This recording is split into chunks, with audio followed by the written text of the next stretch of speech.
Robert. Indeed, John. Hi. Hi. So last episode we talked about rock bottom prices and that everybody should come in now. And guess what, Robert?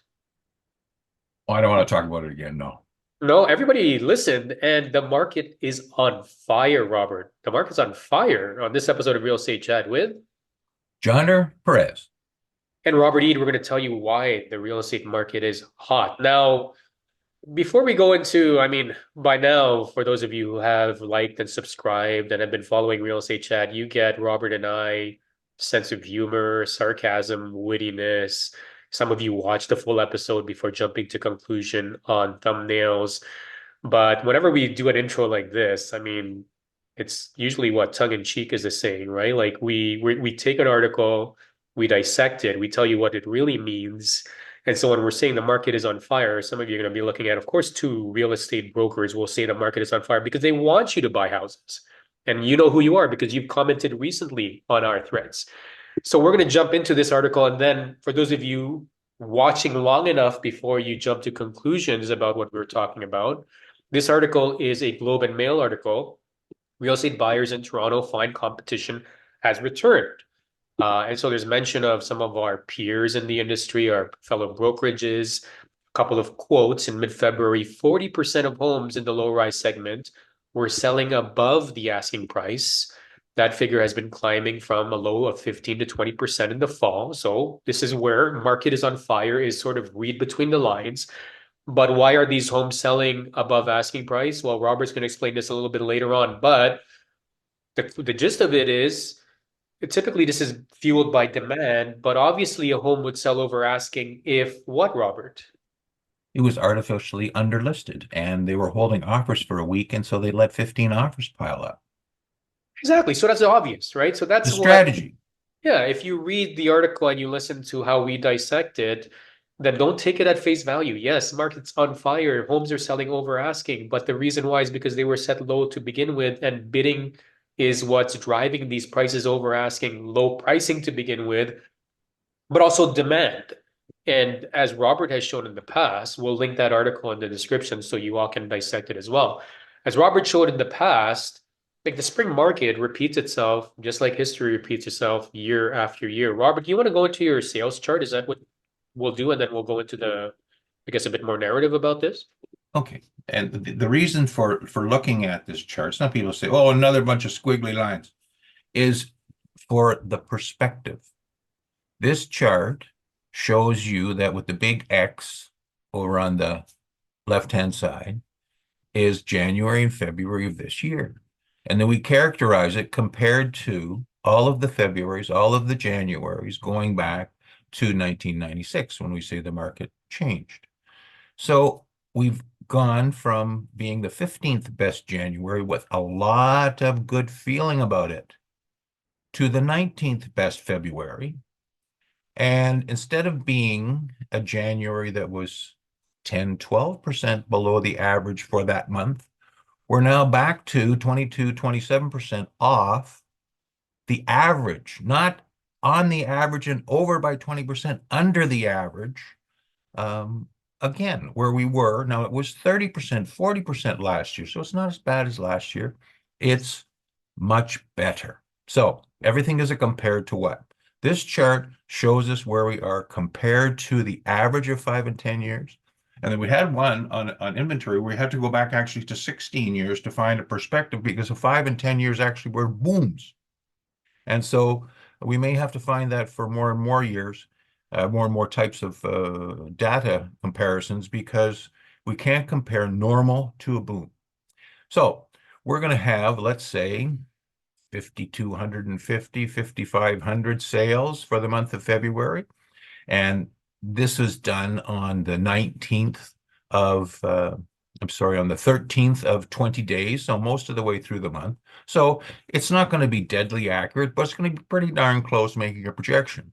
So a hot market recently was in 2020 where we had 72.56 sales, and we're 25 point something or other percent off that. So it means that if you want to sell, you can sell readily.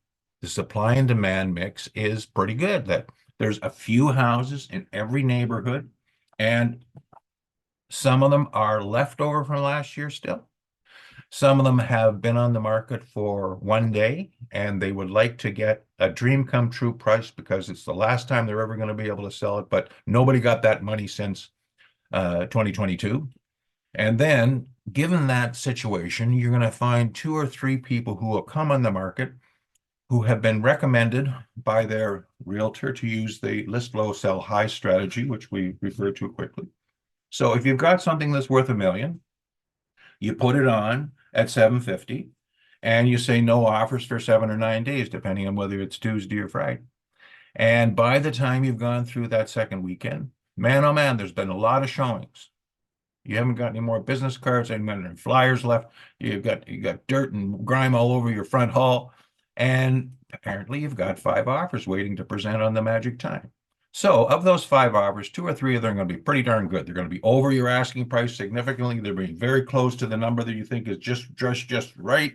And then you're going to have the final shootout on the day to see whether you sell it for 17% over the asking price or 27% over the asking price, depending on how under you put it. So all of the strategies are in play.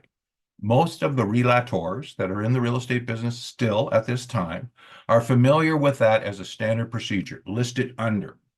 Folks that have been in the real estate business for more than 10 years know that the traditional way is to put it 2 to 5% above the expectation and then first come, first serve. Whoever hits the number gets the house.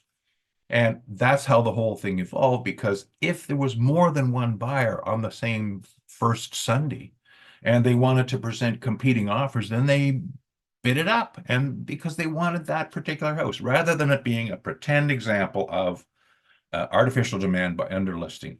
Somebody told me this morning, 58 offers in Oshawa on something that was listed way too low. And so, you know, it's a hype, but it's a strategy. It's done all over the place. If you love that house, well, you just have to play the game. You put in a number and you don't move. You put in a number, that's your best shot. And if they take it, great. If they don't, well, there's always going to be someone who's in love with that house more than you, or who's being jammed by their circumstances to go crazy, or their relator, their trusted friend from their home country is telling them, oh no, you got to do it, you got to do it, you got to do it, you got to do it. And they do, unbeknownst to them, they've paid the top price in 2 years, but it doesn't matter. They still get the house. And Yeah. if the house is that good, that many people want it, well, it has unique characteristics that maybe it's worth it. And I said facetiously, but truly, if you've got $1 million property, $100,000 doesn't make that much difference. We've seen a 25% flow in prices over the last couple of years. So if it's good and you're going to live there for 7 or 10 years, enjoy the house. Don't fret it. Anyway, And you're paying, so and you're paying what, 2 to 3 year from now pricing, so future pricing. I mean, Robert, this is deja vu because we've talked about this before. We talked about this last year. We talked about this before, and I think as we go through the cycles of sales and supply demand, and as our real estate chat viewers who have liked and subscribed have come to know, like these patterns repeat themselves. And so a couple of months ago, we were not even talking about multiple offers. We were talking about houses sitting on the market for a while.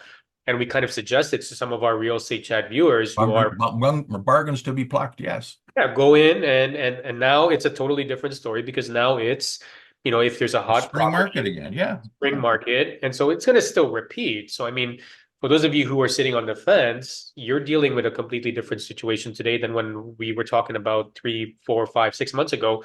But another aspect of this article as well, because Sure. some of our real estate chat viewers will put in a comment that said, oh, okay, but it said this in the article as well. And the article does, to be fair, talk about the negative situations and negative circumstances too, where there aren't multiple offers, where homes do sell below asking. And so I guess as a roundup for our real estate chat viewers, Robert, depending on if they're on the buy or the sell side, spring market, what are the expectations that they should have? If they're a seller and they're underpricing, they're using this prevalent strategy versus a seller that says, you know what, I want X amount of money. I want you to list it at X amount of money and we'll negotiate down. Is there a, I guess, is there a negative for those who are looking at that way? And for buyers as well, buyers who are stuck in this mess of getting into multiple offers, and the reason why the Trust in Real Estate Services Act was introduced, the reason why open bidding has now become a thing, so that if sellers decide that, yeah, we'll open up all of the information, we'll open up our books and all of the offers details will be shared to everybody. What's the strategy for buyers and sellers who are watching this that are now transacting in this market? That's about 35 things. The big thing to remember is that in the spring market, the seller is in charge. In the fourth quarter, the buyer is in charge. Now, the seller never has to agree, but it's just who's driving the thing. Now, we do not have open bidding. We have something where a format, an app adopted by the Toronto Real Estate Board with a very similar name will allow multiple registration of multiple offers so that other people involved in the negotiation can see the details. Now, you cannot see all the details because it was never authorized for that in Ontario, but some of the details, maybe the price, maybe the date, whether there's conditions, maybe not. But it's a little bit tricky because the seller doesn't understand the process because it's only been started on December the 1st. And the registrant that has the listing is not that experienced with it. And so they're experimenting with a lot of the changes that came in on December the 1st, particularly this thing called multiple representation. In order to do multiple representation, which was recommended by one of these highly touted how to buy a house person, is go to the listing representative because that person knows everything that's going on, and go to them and make the offer through them because they'll be able to tell you, do you just need $2,000 more? Do you need $20,000 more? And so it'll be a pathway to getting the house in a bidding war. There's tremendous conflicts, which have already always existed, which are now part of the regulations and have to be part of the disclosure, explained, if you do it properly, by the listing agent to the seller and by the whoever's the representative to the buyer. Now, this is going to work out over the course of the next year. We'll be doing it differently next year than we're doing it now. But right now, you just have to have a budget. You can get a mortgage. You know you can pay 1.230 because you have enough down payment to make that work. So you just stick to those guns. The seller, everybody's hoping this bank rate. This might be the same thing as last year, unfortunately, where we have a false rally and it falls away. Rates don't go up because of the false rally, but who knows? It might be different. The exception proves the rule was last year the rule or was last year the exception. I said I didn't want to make a decision until the 15th of February. Now on the 15th of February, I can't decide because some things are hot.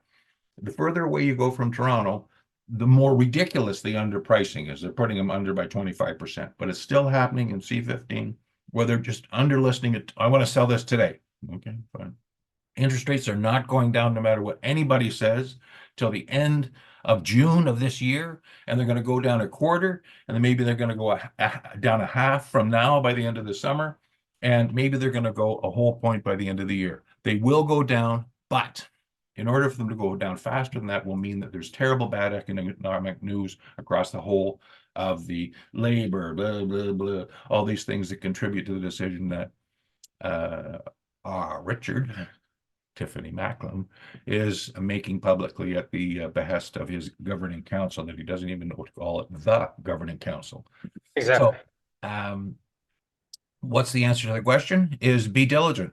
What's the answer to the question? Look real hard, like I've told you since last October, that the market is not going to flop. It's not going to flop because inflation is not under control. And the very worst thing in 3-4 years, inflation is going to come back and boost these prices up. Prices are not going to flop. Interest rates are not going to go to 2%. They're going to go to 3% at the very, very, very, very best. They're going to be more like 4%, 4.5%. So if you don't want to do anything, don't. If it's too uncertain, don't do it. If you're a last time seller, might as well sell. Everybody wants to buy, might as well sell. Do what's right for you. And if you have any questions for us, type them to the chat. If you have any opinions for us, type them in the chat. If you think we're boring, type it into the chat. If you Yeah. think we're fun, type that into the chat as well. Thanks for watching this episode of Real Estate Chat. Stay tuned for more episodes, and we'll dissect more news and we'll share some more insight with you. Thanks for watching. Take care, and bye for now. Till next time.